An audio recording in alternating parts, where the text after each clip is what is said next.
over this afternoon sitting. The mess is ahead of him. That is a symbol of authority of the House.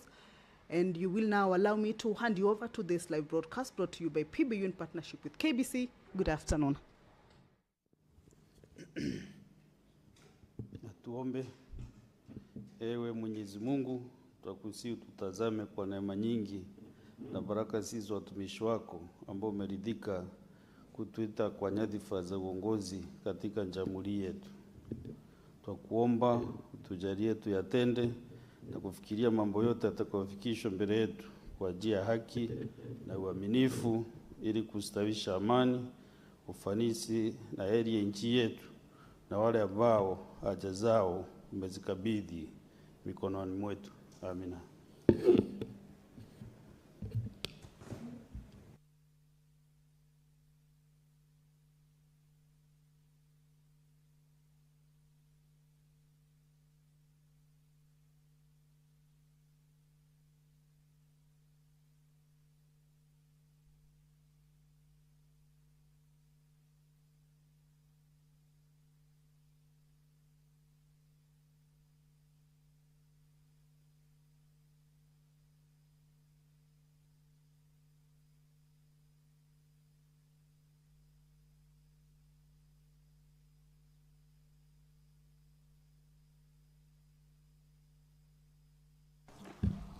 Clerk, do you have quorum? Sergeant at Arms, ring the quorum bell for 10 minutes.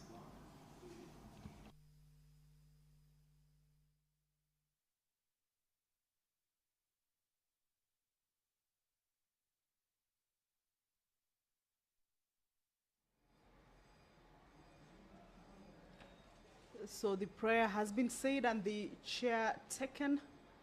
However, there is a quorum hitch at the commencement of the sitting of the Senate, and the Speaker has directed that the quorum bell be rung.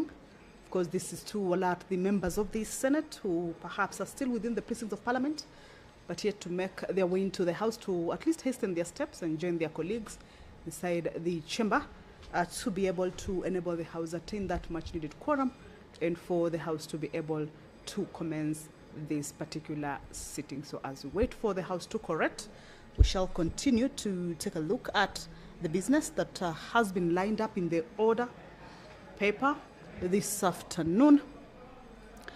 Earlier on, I had indicated to you that the Forest Conservation and Management Amendment Bill is coming up for second reading, a bill that was already considered and passed at the National Assembly and now comes for concurrence at the Senate. This is a bill that the legislators at the National Assembly had underscored that the amendments are designed to respond to the emerging realities in forestry, including climate change, biodiversity loss, and the need for accountable governance structure. So it is a bill that the members of the Senate, as lined up for consideration this afternoon in the order paper, shall be taking course. Pursuant to provisions of House Standing Order number 52, paragraph 1, the Honorable Senator for Narok County, Senator Ledama Olekina, will make a statement. This regards the current fiscal approach adopted by the National Treasury regarding the funding of Parliament and its critical functions. Under the same standing order, the nominated Senator, Honorable Tabitha Mutinda, will make a statement. This regards the shortage of family planning commodities, and this is across the country, and the urgent need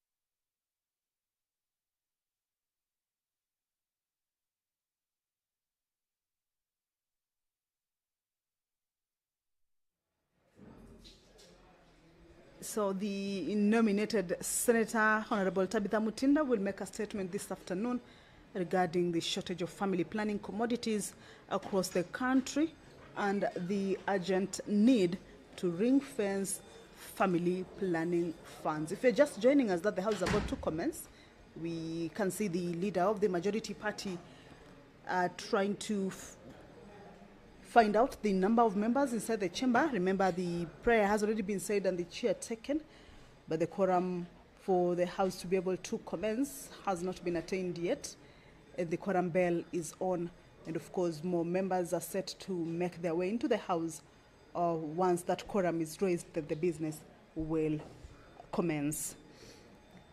And pursuant to provisions of Standing Order 53, paragraph 1, the Senator for Kakamega County, Honorable Dr. Bonnie Halwale, will seek a statement from the Standing Committee on Finance and Budget regarding the status of the construction of Buhungu Stadium and the Kakamega Teaching and Referral Hospital in Kakamega County. Also under the same standing order, nominated Senator Honorable Hamida Kibwana let's listen into the speaker. The first on the clerk. Order number 1, administration of oath. Next one. Order number 2, communication from the chair. Under Senator Abbas, I have a communication to make on a visit to Parliament by the French members of Parliament. Honorable Senators, I would like to acknowledge the presence in the Speaker's Gallery this afternoon, a visiting delegation of French members of Parliament attending the Africa Forward Summit being held in Nairobi from 11th to 12th May 2026. The summit is focusing on key economic priorities for Africa and plans, including global financial reform, energy transition, sustainable development, artificial intelligence, health, and peace and security. The event is also showcasing Africa's innovation potential and the shared commitment to advancing mutually beneficial solutions through effective multilateral cooperation. The delegation is in Parliament to engage with their counterparts on these matters. I request each member of the delegation to stand when called out so that you may be acknowledged in the Senate tradition. I'll call these names, but bear with me, I'll not pronounce them in French, but in English. One is Mrs. Royce Morel, member of the National Assembly and president of the France-Kenya Friendship Group. Number 2, Mrs. Deinaba Diop, member of the National Assembly. Mrs. Sabrina Sebai, member of the National Assembly. Mr. Vincent Ledox, member of the National Assembly.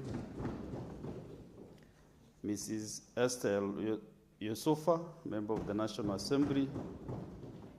Mrs. Elizabeth Moreno, former minister.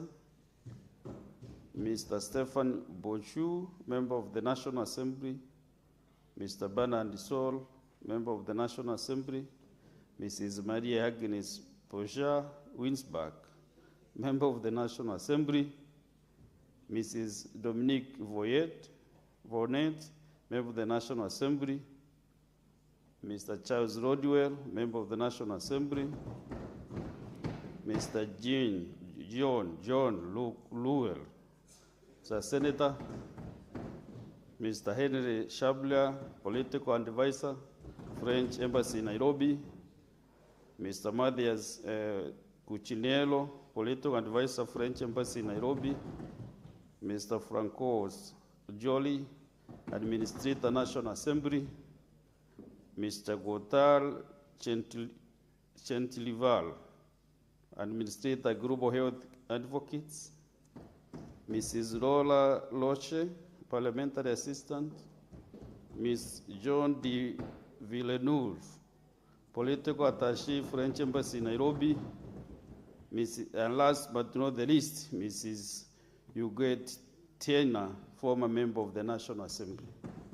On behalf of the Senate and on my own behalf, I extend a warm welcome to the delegation and wish you a fruitful visit. Thank you.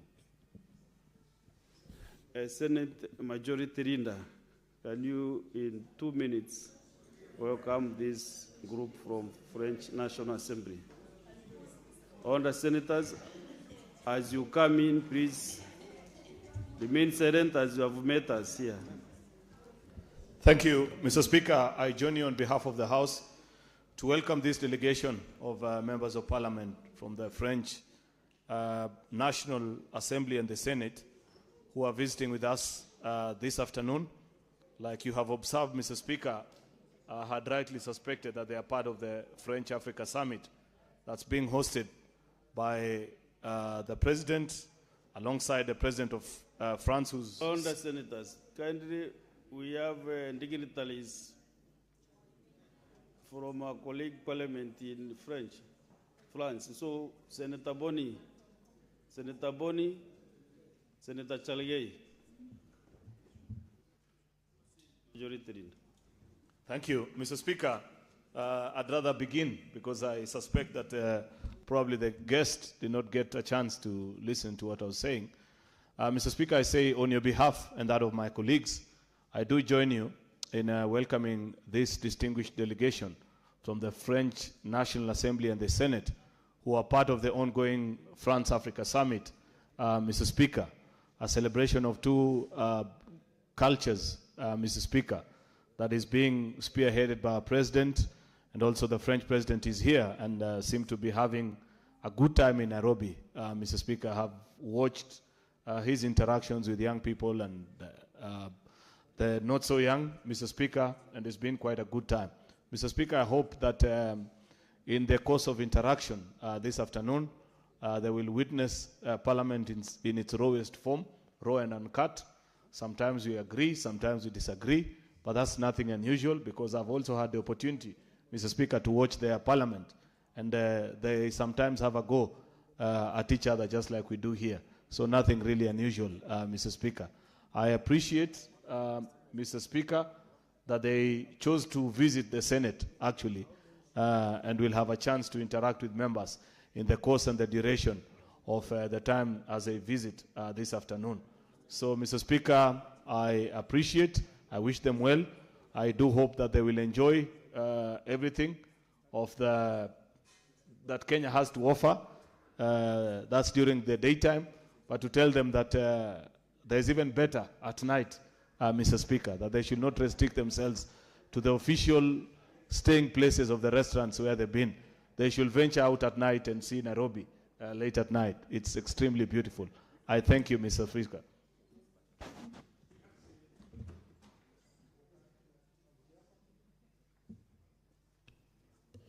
Honourable Senators, I have another communication. This is a visiting delegation of teachers and students from Visaoshwa Junior School in Nairobi City County. Honourable Senators, I would like to acknowledge the presence in the public gallery this afternoon, a visiting delegation of 5 teachers and 71 students from Visaoshwa Junior School in Nairobi City County. The delegation is visiting the Senate for an academic exposition. On behalf of the Senate and on my own behalf, I extend a warm welcome to the delegation and wish them a fruitful visit. Thank you. Senator Mutinda, you approached me that this group is a courtesy of you. Proceed under 2 minutes, and then I'll give Senator Sifuna 1 minute because, no, 2 minutes also because he is the senator representing Nairobi County. Proceed. Thank you, Mr. Speaker. I want to take this opportunity to welcome the great students of Visaoshwa Primary School in Parklands, Westlands constituency. I want them to feel at home. This is your space of leadership, a space that Parliament opens doors for young learners like you to come in and to learn how we conduct business in this house, to learn how we do things, and also to feel that one day you can be able to belong in this particular space. It's for everyone. Here, as your representatives, we do legislation. This is where we make the laws. Representation, where we represent you, and we also do oversight. We have the speaker, who's the head of the house, as you have a head teacher in your institution. I would want to ask you to follow the rules that are in your school, to enjoy your studies. You have a bright future. You all look good. You're beautiful. And also, Mr. Speaker, allow me to really thank Visa Oswald, head teacher, Mr. David, for allowing to take Jackson Tito, the young boy from Dandora, whose life has been out there in the public, and to thank Kenyans for finding it fit to support this young man and the school according him the academic opportunity to study in Visa Oswald from Dandora, where she had to sleep hungry with her siblings, where Tito had to leave everything and take care of his 4 siblings. But today, Tito is seated here in this gallery with his beautiful classmates that they study together, and they have an opportunity to be here. I want to congratulate the school. I want to wish each and every student a great opportunity as you continue pursuing your career, as you continue pursuing your academic excellence. And to let every parent know that this space is a safe space for each and every young learner. No parent should feel uncomfortable when their students visit this house. It is a house that is open. This Senate is a house of integrity, is a house of dignity. It is a house that sets the highest standards of ensuring that we welcome our young learners and accord them the respect that they fully deserve, Mr. Speaker. With those many and few, I appreciate, as you are called to give our leader of delegation, Senator Sifuna, to extend his fatherly words to all the children, and to be more specific, Jackson Tito. Thank you, Mr. Speaker. Senator Mutinda, you know I might decline giving Senator Sifuna because you are intervening in my space. It is not your mandate to do that. Senator Sifuna, kindly utilize the 2 minutes. I hope the French delegation and the children from Visa Oswald notice that immediately my name is mentioned in this house, there is unnecessary ruckus. Everybody knows that I am a father, Honorable Speaker. My daughter is 9 years old. So when a member of my delegation says, I extend fatherly words to the students of Visa Oswald, I don't know why people get excited. You think you are the only fathers in this floor? Buana. Where we come from also, Mr. Speaker, we are capable of being fathers, and I want to confirm here. So, Speaker, without these distractions, just for the benefit of the French delegation, before I go to the students, you have a very wonderful team at the French embassy in Nairobi. I hope Arnaud is still there, but there's a very, very good representative of French people. We have had a lot of support from that embassy for many programs that are run in Nairobi, in some of our poorer communities like in Kibra. They have supported art, they have supported music. They run a fantastic school here. Yes, it's called Alliance, in the middle of Nairobi here. Unfortunately, I've never had the opportunity to learn much of the French language, but you're welcome. And we thank you on behalf of the people of Nairobi. We thank the people of France for their friendship and for the support that has been extended through that embassy in Nairobi. Now, Honorable Speaker, those who remember, there was an issue about the land that, you know, Visa Oswald stands on. And we were all very scared, Honorable Speaker, because we were staring at the possibility of all these learners not having a place to go to school to.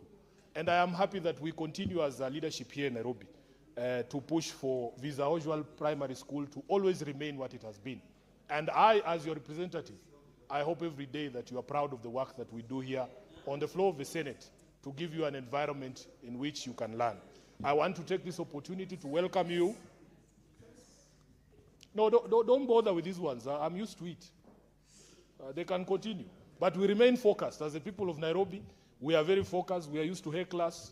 We are used to people who call us names. But I want to encourage the students who are here this afternoon that your senator is very focused. And we are trying to build a nation that works for all of us and all of our generations. When I look at you, I see the face of my own daughter.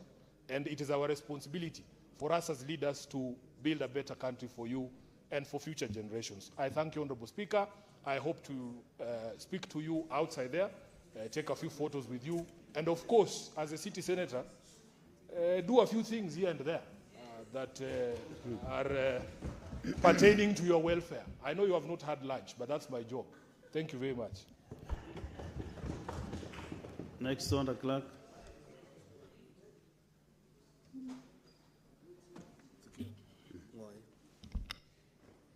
Order number 3, messages. Order number 4, petitions. Order number 5, papers. Next on. Order number 6, notices of motion. Order number 7, questions and statements.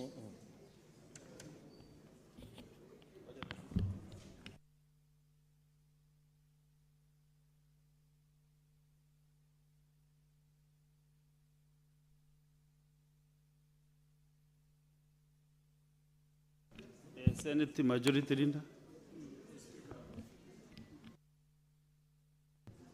Mr. Speaker, I do hope you have noticed how full the House is at 2:50.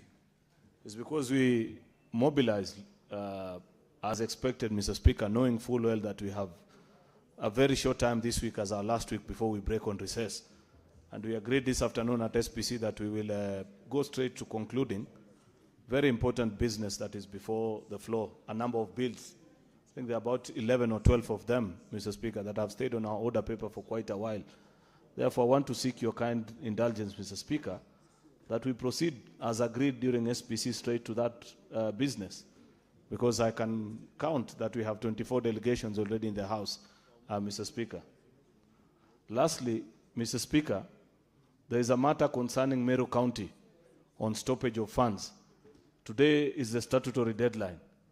The chairperson of the committee had assured me and the SPC that at 2:30 he will be tabling that report. It is 2:54, Mr. Speaker. I don't see that report, Mr. Speaker, and these are the things that make Senate look bad. Mr. Speaker, if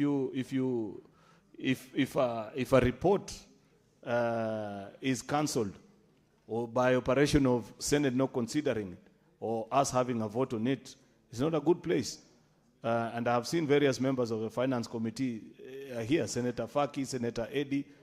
The House begins at 2:30, Mr. Speaker. They cannot be telling us the report is coming, and it's 2:50, Mr. Speaker. Can you, Mr. Speaker, please order that the Chair of Finance goes to fetch that report and comes back with it, Mr. Speaker, as a sign of seriousness to the business. Meru is a very serious county, Mr. Speaker. How can the chairperson of finance undermine the people of Meru, Mr. Speaker? Mr. Speaker, do something.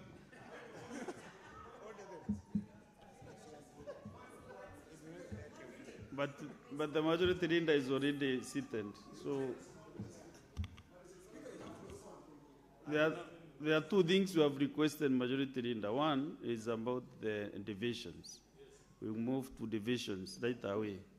Then number two is to have the report of the Meru matter to be brought, report to be tabled by the chair, which he promised to do. And I have no doubts that the chair is ready to do that anytime. Yes, I can read his mood and I can see he's ready to table. Yeah. So, can you agree between the majority and minority side and agree whether we go to divisions now?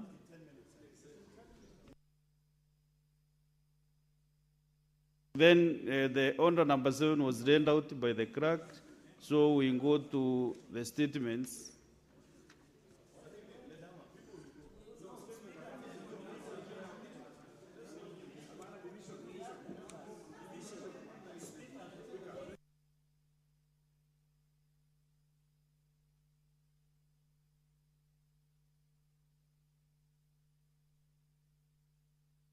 Leadership of the House, please don't confuse the chair. Let us make our decisions.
So, let us transact business, honorable senators, as you wait for more members to come in. Therefore, honorable senators, I'm reorganizing the order paper. We defer order number 7, 8, and 9. Then we go to order number 10. And on this one is actually the debate was concluded, so the mover to reply, Senator Veronica Maina. Within 1.05 minutes.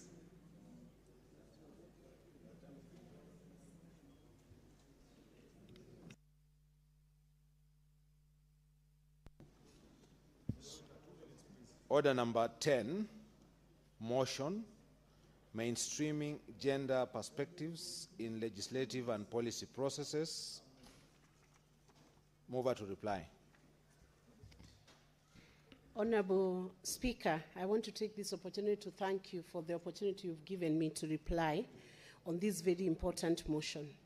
And I want to also take this opportunity to thank all the senators who ably contributed to this motion, seeing the need for gender mainstreaming in legislative and policy matters, and the need to ensure that we have gender equality so that half the population of women and girls are not left behind in matters of development and matters of human rights and matters of being affirmed and empowered to realize their full potential, the potential for which women were created. Honorable Speaker, I want to note with a lot of appreciation and gratitude that in yesteryears, it was difficult for anybody to prove that our male colleagues were fully appreciating the need for gender equality. But listening to the quality of the debate and the submissions that were done by some of the senators who in the House, who are our male allies in matters of gender equality, I want to say it shows that this parliament is ready to even tackle bills like the 2/3 gender implementation constitutional amendment that will bring women at par with men within the Republic of Kenya. So, Honorable Speaker, because I know we have very little time, I want to say thank you to all the contributors, and I want to plead and really persuade all the senators in this House to do the best that they can for the women and girls in our homes, our mothers, our sisters, our daughters, and ensure that this motion is passed so that any program, any policy being carried out by government, any legislative work being done in Parliament takes into consideration that we have two genders in Kenya, that we have male and we have the female, and both are equally important. This motion was not about competition, Honorable Speaker. It was about appreciating that the contribution done by the great women within the Republic of Kenya, even at governance and leadership level, cannot be ignored and cannot be swept under the carpet. And the great contribution of Honorable Speaker, which is done in our homes, even within the domestic settings, by your wives, Honorable Speaker, and I know you do love your wife, by your daughters, all those contributions cannot be taken for granted, Honorable Speaker. So, Honorable Speaker, I am very happy to reply and seek that all the senators, both male and female, do support this motion, and at a later date, do support the constitutional amendment on the implementation of 2/3 gender principle, so that we do not give Kenyans any more stories about gender equality, but we lead by example and we lead by supporting. And Honorable Speaker, because the motion on gender implementation failed another 12 times within the Parliament of Kenya, I am sure this Parliament now and this Senate, Honorable Speaker, is going to speak loudly and ensure that that shame is now removed from our records and from our history, and that the women in Kenya will get their gender justice by passing and implementing the bill. Majority Leader, don't be too much in a hurry because of gender equality. It is so important that if you ask the people in your house, they'll be very happy to support. And with those many remarks, I beg to reply. Thank you, Honorable Speaker. Clerk, confirm that we have quorum. So, Honorable Senators, under Senator Veronica.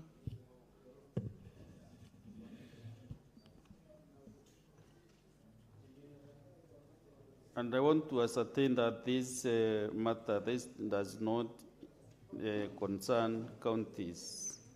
And therefore, Honorable Senators, I put the question that aware that Article 27 of the Constitution of Kenya guarantees the right to equality and freedom from discrimination, with Article 27(3) providing that women and men have the right to equal treatment, including the right to equal opportunities in political, economic, cultural, and social spheres. Further, aware that Article 27(8) obligates the Senate or the state, to take legislative and other measures to redress any disadvantage suffered by individuals or groups as a result of past discrimination, and to ensure that not more than 2/3 of members of elective or appointive bodies shall be of the same gender. Cognizant that mainstreaming gender perspectives in all aspects of governance is essential to achieving inclusive development and safeguarding the rights and welfare of all citizens, particularly women, girls, and other marginalized groups. Concerned that the integration of gender considerations remain inconsistent across the two levels of government and that legislative processes have often resorted to policies that do not adequately address gender-specific needs and realities. Now, therefore, the Senate, 1, urges Parliament, county assemblies, and all their respective legislative committees to incorporate a gender analysis in the scrutiny of legislation, policies, programs, and budgets before them, including through the use of gender impact assessments and consultation with gender-focused stakeholders to ensure gender-responsive governance. 2, recommends that the National Gender and Equality Commission and the State Department for Gender develop clear guidelines and tools to support the integration of gender perspectives in legislative policy and budgetary analysis, and ensures these are disseminated and adopted by relevant government and legislative bodies. Further, 3, further urges the National Gender and Equality Commission and the State Department for Gender to collaborate with the Kenya Law Reform Commission, the County Assembly Service Boards, to build capacity for gender analysis among technical and legislative staff. 4, urges the State Department for Gender to submit to Parliament a comprehensive biannual report detailing actions taken by ministries, departments, and agencies to promote gender mainstreaming, key achievements, emerging challenges, and proposed interventions. And 5, resolves that the Standing Committee on Labor and Social Welfare continuously monitor the implementation of these resolutions and tables biannual report on the status of implementation. Will as many as of that opinion say aye? Aye. Will as many as of a contrary opinion say nay? The ayes have it. Next on the clerk. Order number 11, the Equalization Fund Appropriation Bill, National Assembly Bills number 21 of 2025. Second reading, mover to reply. Majority Leader. Mr. Speaker, I thank the members for speaking to this bill. I beg to reply.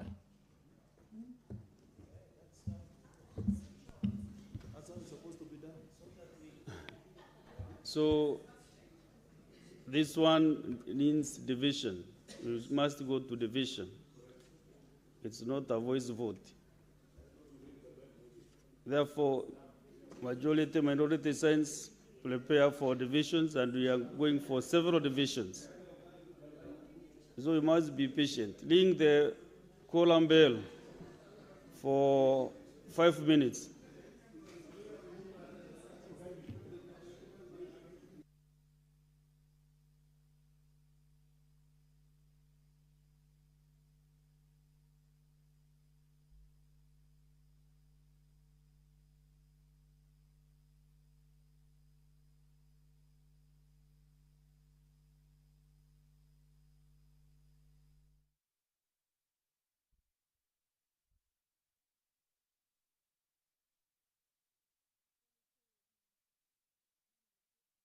Are preparing to go into division. The Speaker has directed that the division bell be rung for 5 minutes. This is for the House to be able to properly correct. Remember, these are divisions for bills that are at their second reading stage, for them to be read a second time and move on to the next stage. The quorum that will be needed for these bills to pass will be 24. And of course, that will require a support of 24 members, that is the delegates from the counties or representing each county. And these bills include the Division of Revenue Bill, a bill originating from the National Assembly, Bill number 2 of 2026. This is a bill that allocates money to the county governments as well as the national government. In this particular bill, the National Assembly had proposed that the county governments be given a total of 420 billion Kenya shillings for the next financial year, that is the 2026-2027. However, during the debate at the Senate, the senators proposed that the money be increased to 450 billion Kenya shillings. So this bill is going into division for the members of the Senate to be able to allow this particular bill to go into the next stage. And of course, following that disagreement in the proposals for the allocations to the county government, then this bill will be perhaps headed for the mediation committee. The culture bill is also one of the bills that is lined up for consideration at the committee, at the division stage, also for it to be read for the second time.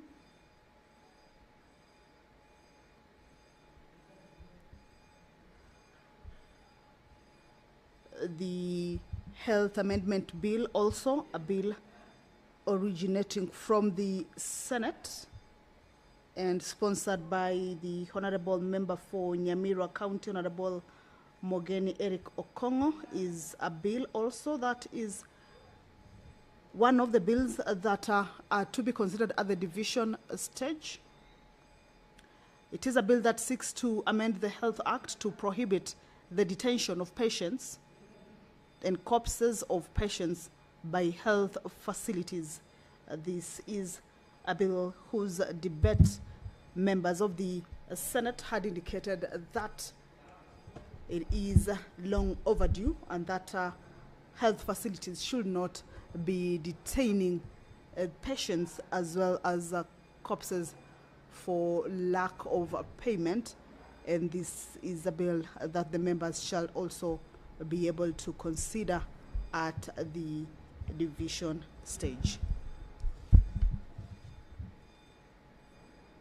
Once the quorum is attained, or once that bell stops, then the house or the doors shall be closed and the bars drawn, and the members shall get into the consideration of these bills at the division stage. The bell has stopped, so in a short while, the Speaker should be calling the House to order for the division to start. However, the culture bill is one that seeks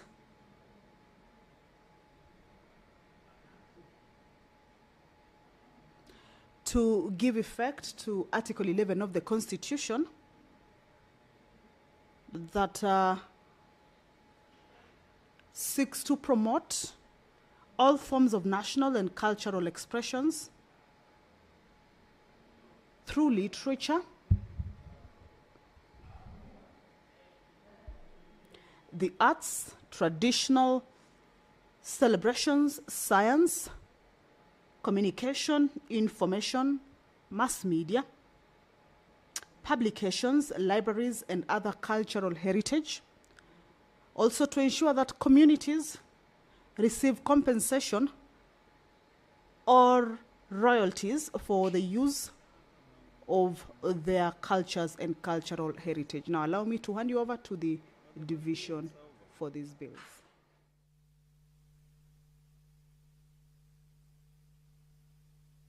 Sorry, Sergeant Adams.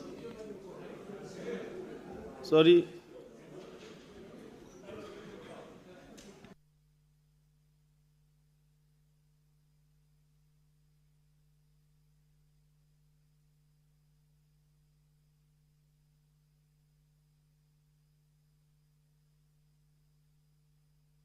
minutes.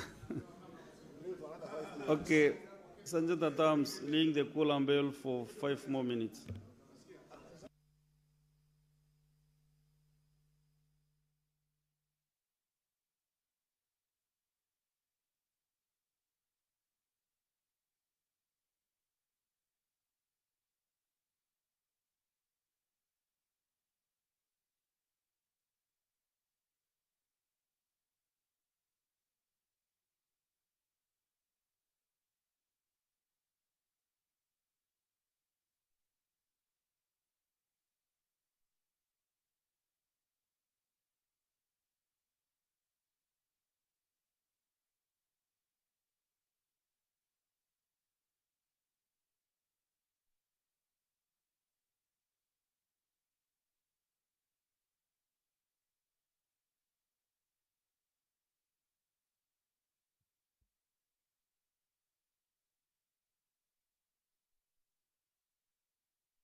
So the members of the Senate are just waiting to get into the division stage as had been directed earlier or had been communicated earlier. Remember, this week the members of the Senate shall be proceeding on a short recess, and there are bills that have been at the division stage. Debate on them, which means during the second reading, was concluded and dispensed with. However, that stage where there is division for the bill to be read a second time and for the members to be able to concur with it is the point that this afternoon the members are set to be getting into. They're about 11, they're about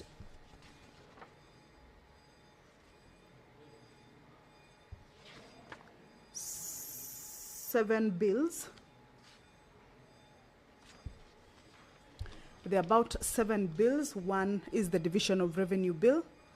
The second one is the Culture Bill, originating from the National Assembly. The third bill is the Public Audit Amendment Bill, also originating from the National Assembly. The Health Amendment Bill, originating from the Senate. The Agriculture Produce Minimum Guaranteed Returns Bill, originating from the Senate by the nominated Senator Veronica Minor. The National Construction Authority Amendment Bill, originating from the Senate by Honorable Senator Eddie Okech. And also the Narcotic Drugs and Psychotropic Substances Control Amendment Bill, also originating from the Senate by the Honorable Senator Katherine Murungi, who is the Deputy Speaker of the Senate. So these are bills that are at their division stage. The members are about to get into that particular process to be able to vote, take a vote on these bills, whether they are to be read the second time. We shall be able to project to you how the responses of the senators will be. Remember, the numbers for the bill to pass through the second reading during the division stage is 24. That is the delegation representing each county out of the 47 counties. The Culture Bill, which is one of the bills that is also coming up for consideration at the division stage, as I had indicated earlier, is that the Constitution mandates Parliament to enact legislation to ensure that communities receive compensation or royalties for the use of their cultures and cultural heritage. So the purpose of this particular bill is to ensure that that Article 11 of the Constitution is given effect, and also to be able to provide a framework to guide national cultural development. So this bill was already considered at the second reading stage, and part of the business that as they consider the bills at the division stage shall also be considered at that particular stage. The National Construction Authority Amendment Bill, a bill that is sponsored by the Senator Honorable Eddie Oketch, is a bill that seeks to amend the National Construction Authority Act, Cap 118, to include provisions relating to environmentally sustainable construction practices and resilience against climate change risks within the construction industry. Remember, climate change is one of the issues that the country has been taking or putting into consideration and taking measures to ensure that the climate change does not affect or does not impact on the livelihoods and lives of the people. So the construction sector is also one that this bill seeks to also align it with the measures that shall be taking into consideration the changes in the environment. Remember, the construction sector plays a crucial role in the development of Kenya's infrastructure and economy. However, it is also significantly, all right, the business around the division is about to commence. Allow me to hand you over. Senator Thompson, now you can close the doors and draw the bars.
Clerk, let's go to the next order. We start the divisions.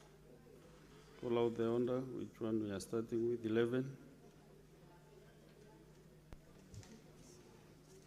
Order number 11, the Equalization Fund Appropriation Bill, National Assembly Bills number 21 of 2025, second reading, division.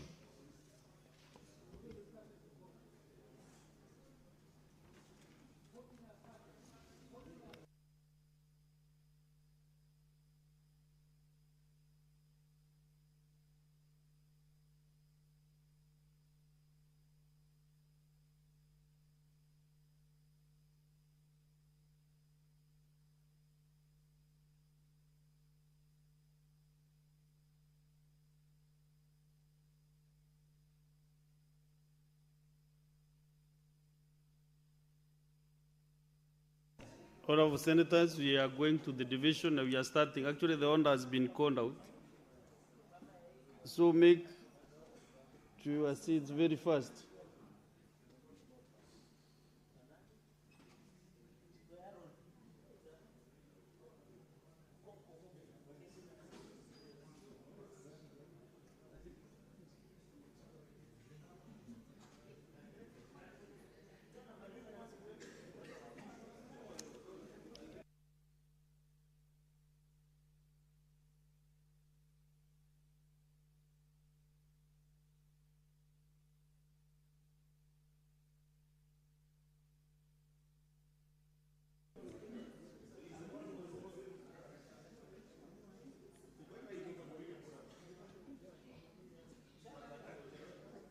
So Secretariat.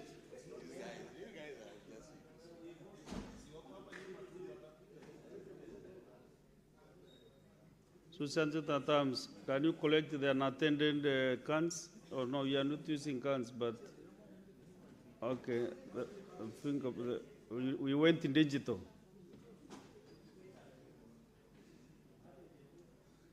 Let's proceed and vote now.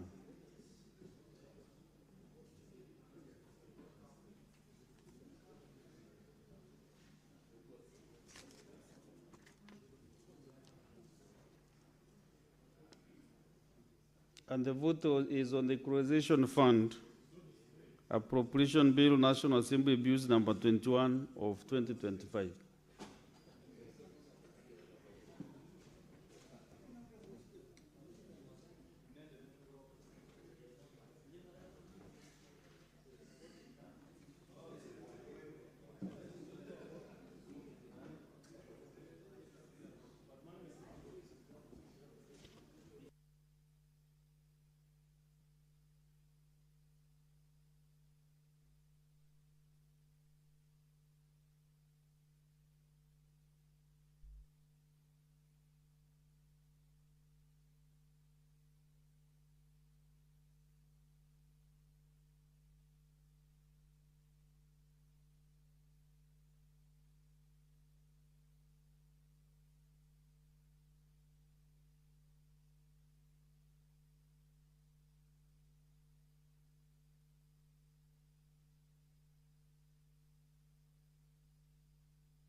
Senators Mohamed Chute, Mazao Stewart, Mulango James, Okech Andy, Seki Olelenko.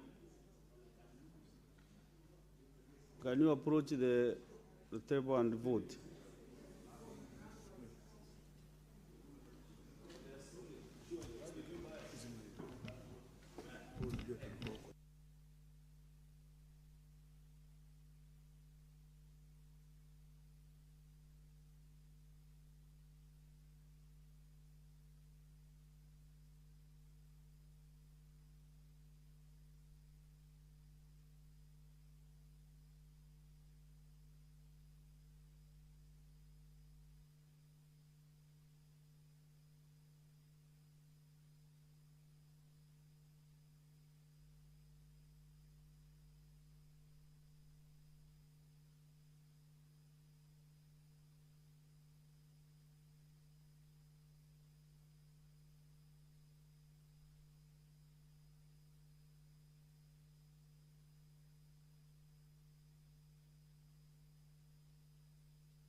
Honorable Senators, I want to give results for the Equalization Fund Appropriation Bill, National Assembly Bills number 21 of 2025. The ayes 29, nays 0, abstention 0. The ayes have it. The Equalization Appropriation Bill 2025, second reading. A bill for an act of parliament to authorize the issue of a sum of money out of the Equalization Fund and its application towards the service of the year ending 30th June 2026, to appropriate that sum for certain public basic services and for connected purposes. Next order. Order number 12, the Division of Revenue Bill, National Assembly Bills number 2 of 2026, second reading, division. Let's go to the division of on the Division of Revenue Bill, National Assembly Bill number 2 of 2026.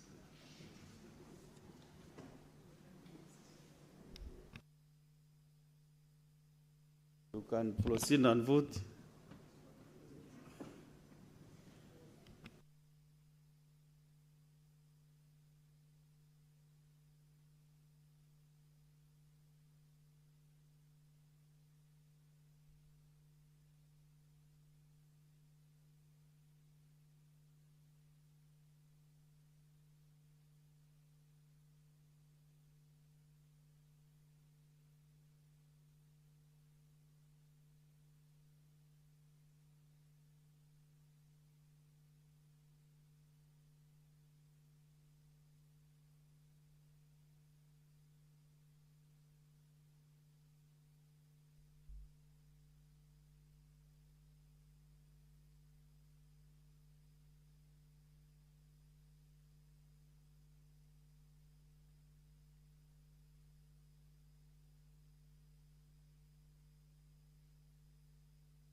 Honorable Senators, these are the results of the Division of the Revenue Bill, National Assembly Bills number 2 of 2026. Ayes 29, nays 0, abstention 0. The ayes have it. The Division of Revenue Bill, National Assembly Bills number 2 of 2026, second reading. A bill for an act of parliament to provide for the equitable division of revenue raised nationally between the national and county governments in the 2026-2027 financial year and for connected purposes. Next one.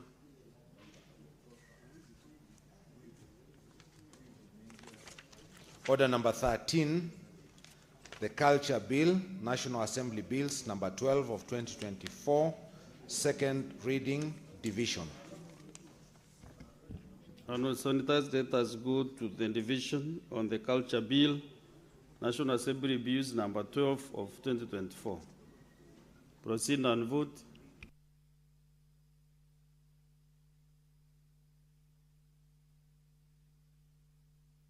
Honorable Senators, you are voting.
Senator Chelage.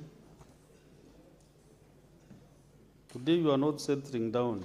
The last 1 hour you have just been moving across the aisles, moving. So therefore, Honorable Senators, these are the results of the Culture Bill, National Assembly Bills number 12 of 2024. Ayes 29, nays 0, abstention 0. The ayes have it. The Culture Bill, National Assembly Bills number 12 of 2024, second reading. A bill for an act of parliament to give effect to Article 11, 3A of the Constitution, to provide for the protection and promotion of culture and the cultural heritage of communities and for connected purposes. Next one, the clerk. Order number 14, the Public Audit Amendment Bill, National Assembly Bills number 4 of 2024, second reading, division. So, Honorable Senators, we are going to the division on the Public Audit Amendment Bill, National Assembly Bills number 4 of 2024. Proceed and vote.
Honorable Senators, the following senators should proceed to the table and vote.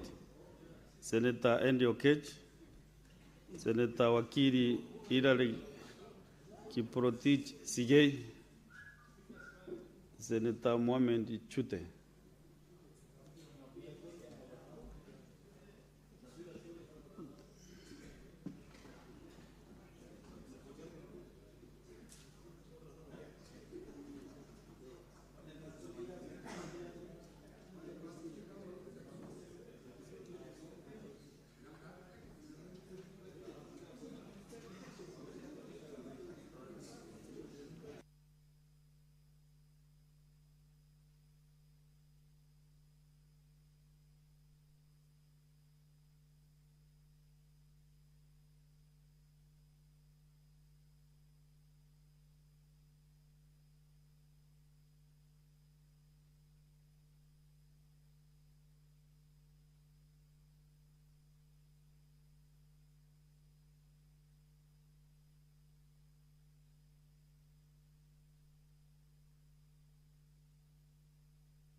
These are the results of the division on the Public Audit Amendment Bill, National Assembly Bills number 4 of 2024.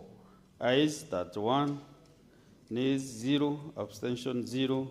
The ayes have it. The Public Audit Amendment Bill, National Assembly Bills number 4 of 2024, second reading. A bill for an act of parliament to amend the Public Audit Act 2015 and for connected purposes. Next order. Order number 15, the Health Amendment Bill, Senate Bills number 12 of 2025, second reading, division. So, honorable senators, we are now on the division on the Health Amendment Bill, Senate Bills number 12 of 2025.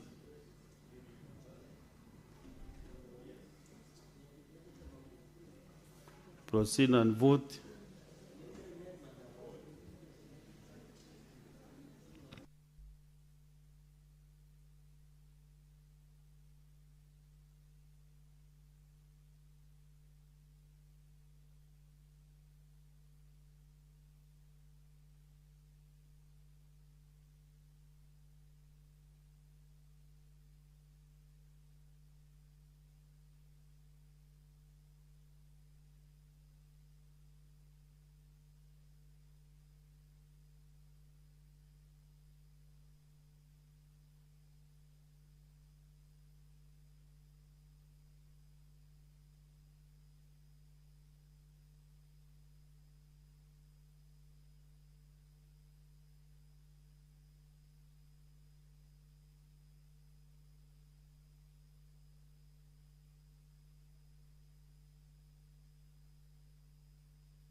Senator Mwijihaji Mohamed Faki, Senator Okech Endi Gisheru.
Honorable Senators, Senator Kinyua.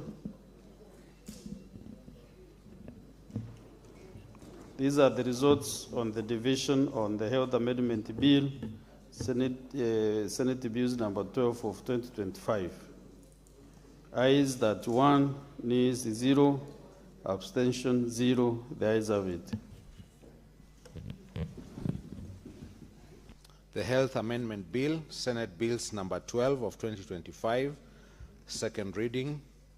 A bill for an act of parliament to amend the Health Act to prohibit the detention of patients and corpses of patients by health facilities. Next, Under Clerk. Order number 16, the Agriculture Produce Minimum Guaranteed Returns Bill, Senate Bills number 17 of 2025, second reading, division. So, Honorable Senators, we are going to the division on the Agriculture Produce Minimum Guaranteed Returns Bill, Senate Bills number 17 of 2025. Proceed and vote.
Under Senators, Senator Andy.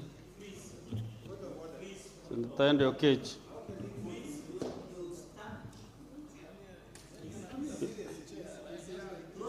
Can you go back and then walk to there and then You return to your seat. Senator Andy. Senator Okech. You first close where you closed. Then you clean your mess first.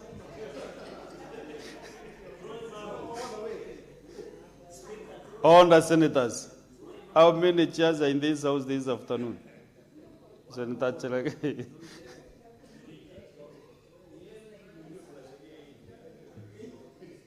Okay, honorable senators, this is the results of the division of the Agriculture Produce Minimum Guaranteed Returns Bill, Senate Bills number 17 of 2025. Ayes that 1, nays 0, abstention 0. The ayes have it.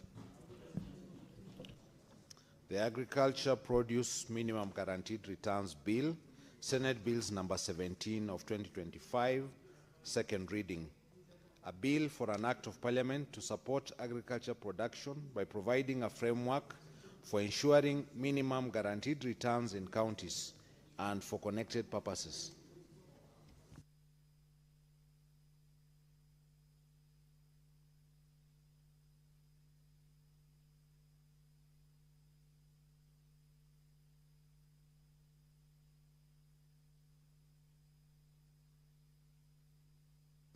Next one, Clerk.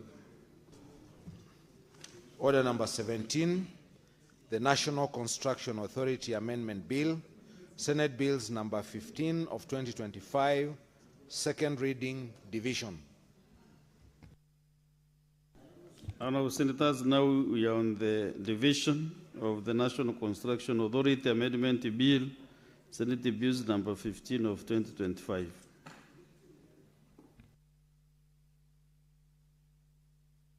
Proceed and vote.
Senator Lalengwe Steve, Senator Paul Kalungo. Oh, you're all in here, okay.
Honorable Senators, these are the results of the division on the National Construction Authority Amendment Bill, Senate Bills number 15 of 2025. Ayes 30, noes 1, abstention 0. The ayes have it. The National Construction Authority Amendment Bill, Senate Bills number 15 of 2025, second reading. A bill for an act of parliament to amend the National Construction Authority Act and for connected purposes. Honorable Senators, we defer business appearing as order number 18. We go to order number 19, clerk.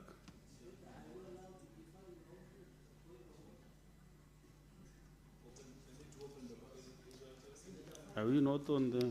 We are in division. Order number 19, motion, consideration of the report of the Mediation Committee on the National Disaster Risk Management Bill, National Assembly Bills number 24 of 2023, division. Honorable Senators, this is actually the last division before we go to the Committee of the Whole, and we are going to the division on the consideration of the report of the Mediation Committee on the National Disaster Risk Management Bill, National Assembly Bills number 24 of 2023.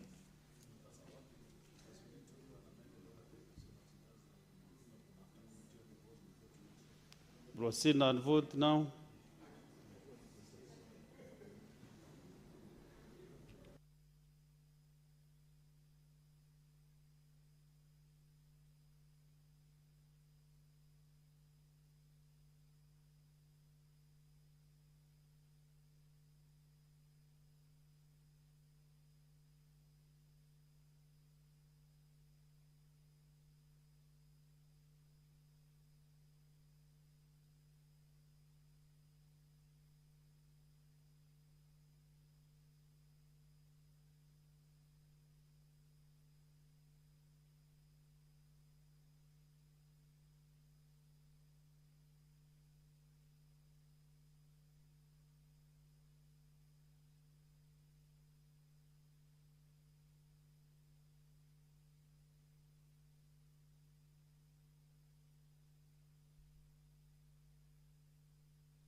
I can see you already there. Let me avoid calling you then.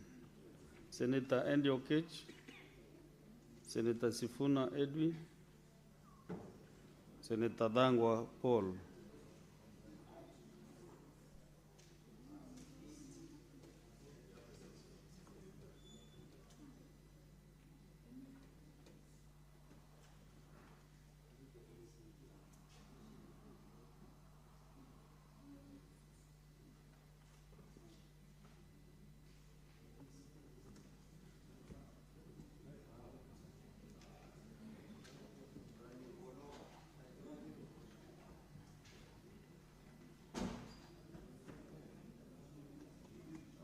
Sema kiongozi.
Honourable Senators, these are the results of the division on the mediation report, National Disaster Risk Management Bill 2023. Ayes 30, nays 0, abstention 0. The ayes have it.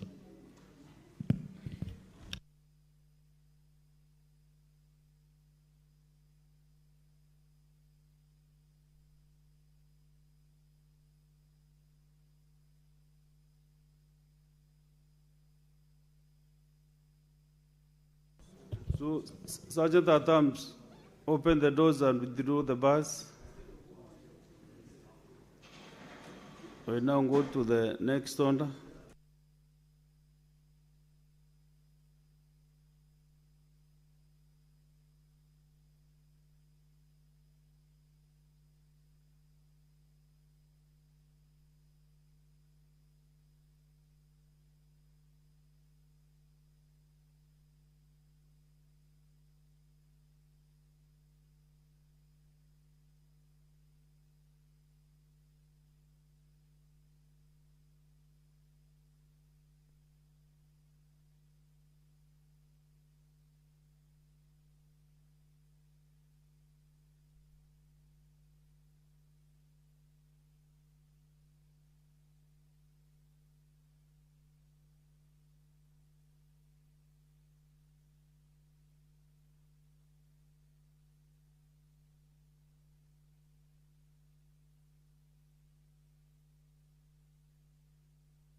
Honorable Senators, we are now going to the Committee of the Whole,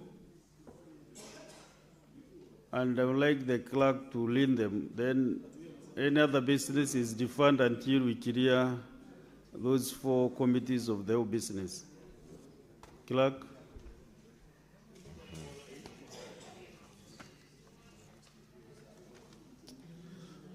Order number 21, Division of Revenue Bill, National Assembly Bills number 2 of 2026, Committee of the Whole.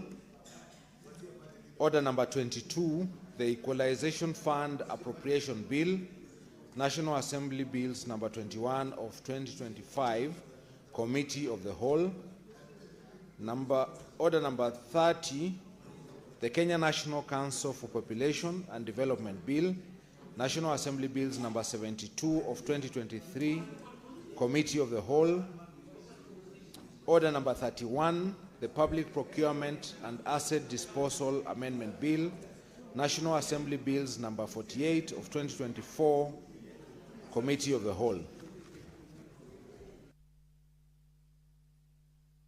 Honorable Senators, can you be attentive on the proceedings in the House? Senator Chalagay, Senator Joe Nyutu, Senator Okech,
Honorable Senators, you may now take your seats.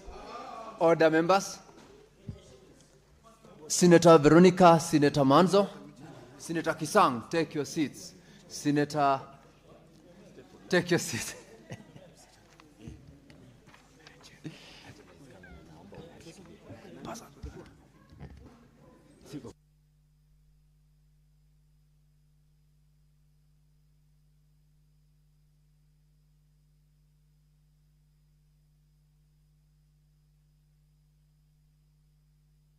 Honorable Senators, we are now resuming on the Committee of the Whole, and we will start with the Division of Revenue Bill, National Assembly Bills number 2 of 2026.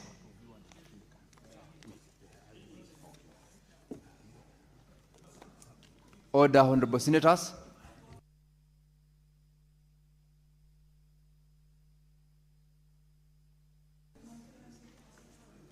We may now proceed.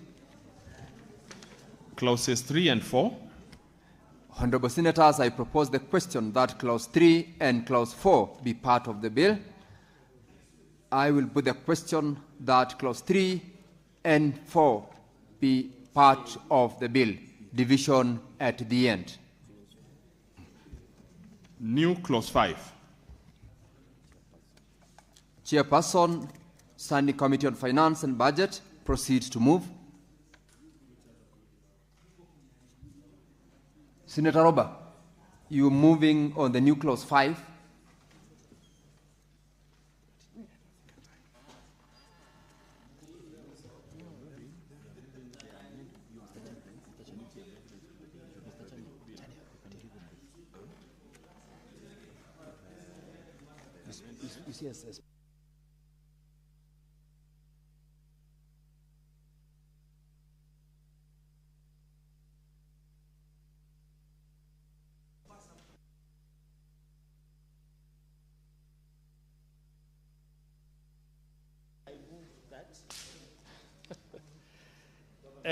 Chair, I move that the bill be amended. That is clause 5. I move that the bill be amended by inserting the clauses as indicated in the order paper and be read a second time. Senators, I propose the question that new clause 5 be now read a second time, and I put the question that new clause 5 be now read a second time. Division at the end. Next, clerk. The schedule. I propose the question that the schedule be part of the bill. Mover, that's the chairperson, Standing Committee on Finance and Budget, proceed to move. Chair, I propose that the bill be amended as indicated in the order paper. I now propose the question that the schedule be amended as proposed, and I put the question that the schedule be amended as proposed. Division at the end. What is the issue, Senator Samson? We are prosecuting. Mr. Speaker, just a quick comment. While we appreciate the introduction of Schedule 4, which I have seen the increment going to counties from 415 billion last financial year, 420 billion that was proposed by National Assembly, and then now the Senate proposes additional 454 billion, which I support. My only concern, Mr. Speaker, or Mr. Chair, is on the issue of equalization fund. I don't know what, Chair, would have happened, because you remember in the equalization bill, Chair, there is 62 billion that is yet to be released to equalization fund. Yet the committee is scheduling 10.2 billion through equalization fund. So, Chair, I would need the clarity in terms of non-remitted of, I think, 62 billion, Mr. Chairperson. So that clarity will be very important, while I appreciate the increment to 454 billion to counties. Well, Senator Chergey, that is noted, but you will note that the matter on the equalization fund is coming up in the next bill under order number 22. So that will be the point where your comment will come in. Let's proceed to the next. Clause 2, the title, and clause 1. I propose the question that clause 2, the title, and clause 1 be part of the bill, and I put the question that clause 2, the title, and clause 1 be part of the bill. Division at the end.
Senator Ali Roper, please approach the chair here.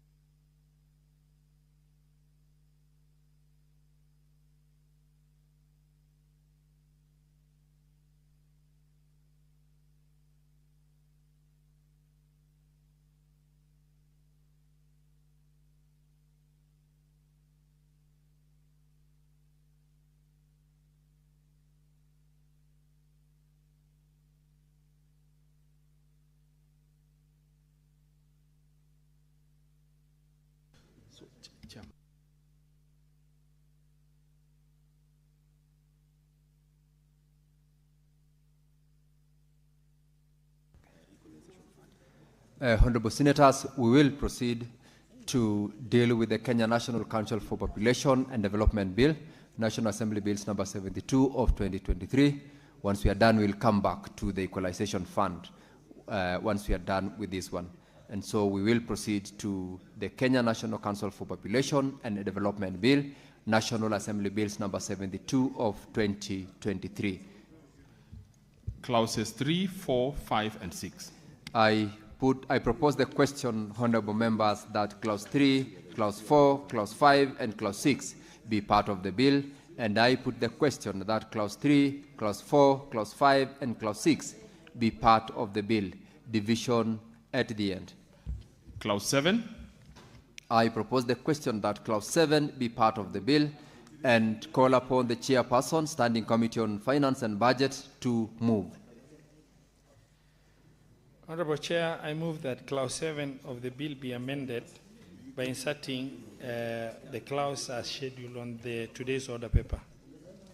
Honorable Senators, I now propose the question that clause 7 be amended as proposed, and I put the question that clause 7 be amended as proposed. Division at the end. Clause 8. I propose the question that clause 8 be part of the bill, and I directed the chairperson, Standing Committee on Finance and Budget, to move. Honorable Chair, I propose that clause 8 of the bill be amended as proposed in the order paper. I propose the question that clause 8 be amended as proposed, and I put the question that clause 8 be amended as proposed. Division at the end. Clauses 9, 10, 11, 12, and 13. I propose the question that clause 9, clause 10, clause 11, clause 12, and clause 13 be part of the bill, and I put the question that clause 9, 10, 11, 12, and 13 be part of the bill. Division at the end. Clause 14. Clause 14, Honorable Senators, I propose the question that clause 14 be part of the bill, and direct the mover, chairperson, Standing Committee on Finance and Budget, to proceed to move. Honorable Chair, I propose that clause 14 of the bill be amended by deleting subclause 3. I propose the question that clause 14 be part of the bill. I propose the question, I'll take that again. I propose the question that clause 14 be amended as proposed, and I put the question that clause 14 be amended as proposed. Division at the end. Clauses 15, 16, 17, 18, 19, 20, 21, 22, 23, 24, 25, 26, 27, and 28.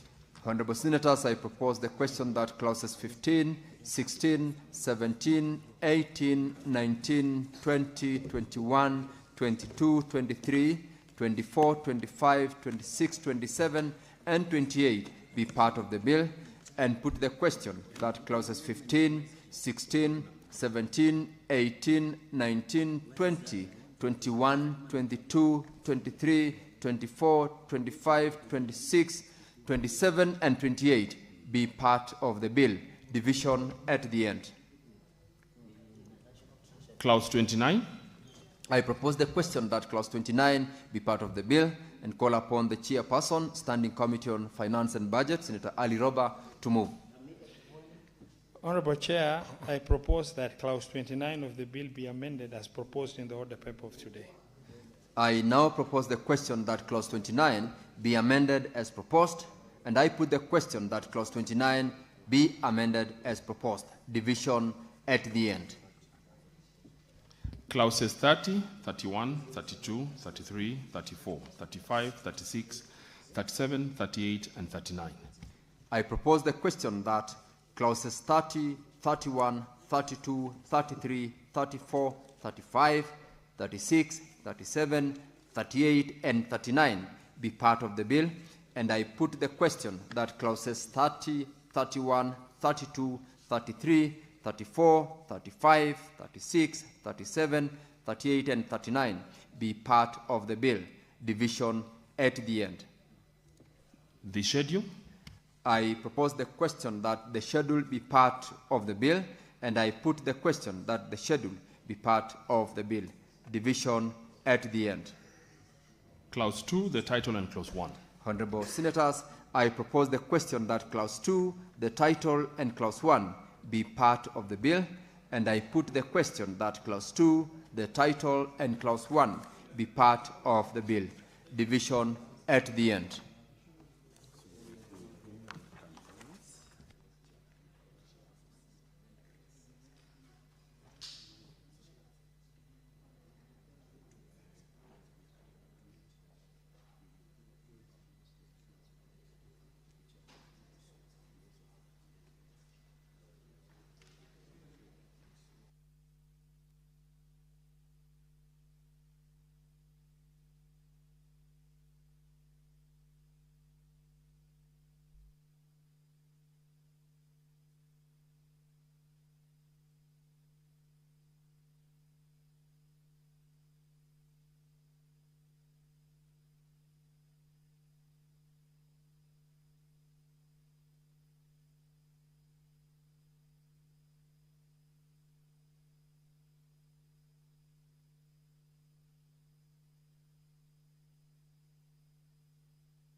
All right, honorable members, we are proceeding to the Equalization Fund Appropriation Bill, National Assembly Bills number 21 of 2025.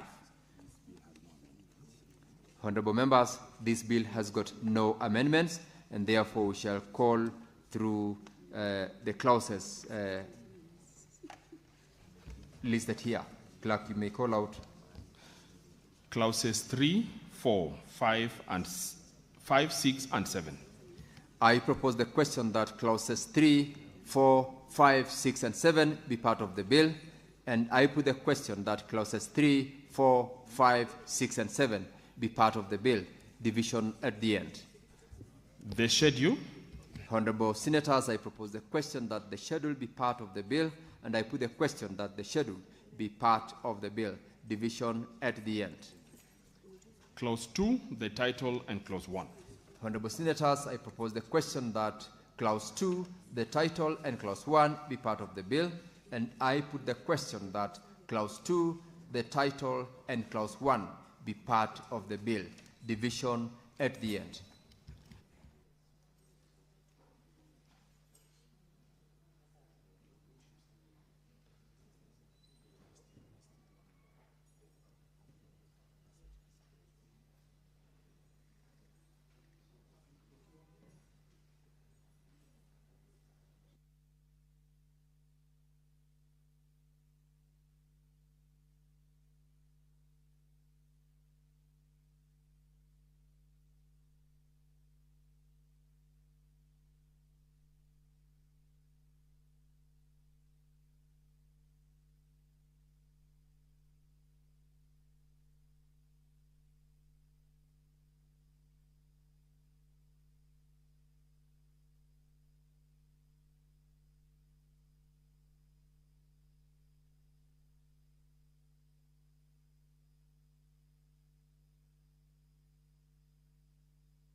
Honorable Senators, now we are dealing with the Public Procurement and Asset Disposal Amendment Bill, National Assembly Bills number 48 of 2024. We shall proceed.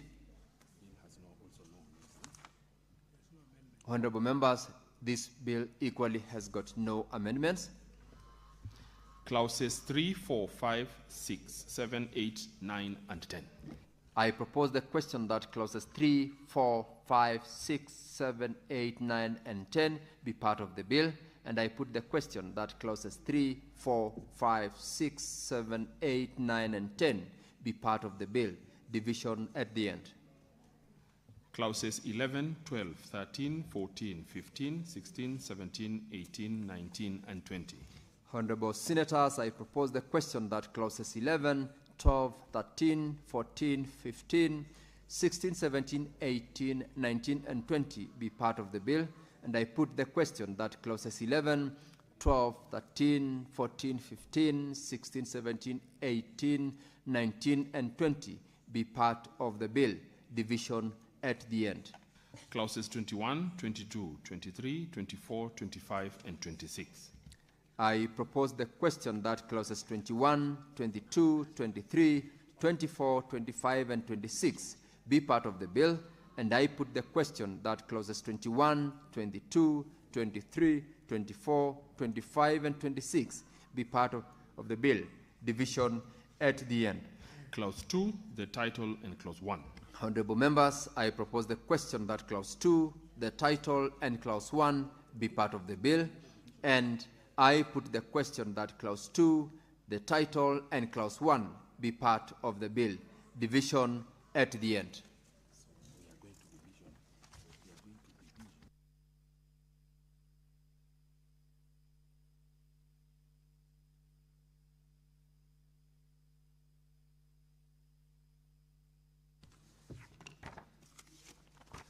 Honorable Senators, we are now proceeding to division on all the four bills. That's the Division of Revenue Bill, National Assembly Bills number 2 of 2026, the Equalization Fund Appropriation Bill, National Assembly Bills number 21 of 2025, the Kenya National Council for Population and Development Bill, National Assembly Bills number 72 of 2023, and lastly, the Public Procurement and Asset Disposal Amendment Bill, National Assembly Bills number 48 of 2024. I direct the Sergeant at Arms to call division bell for 5 minutes. Ring the division bell for 5 minutes.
Sergeant at Arms, you continue ringing for a further 5 minutes the division bell.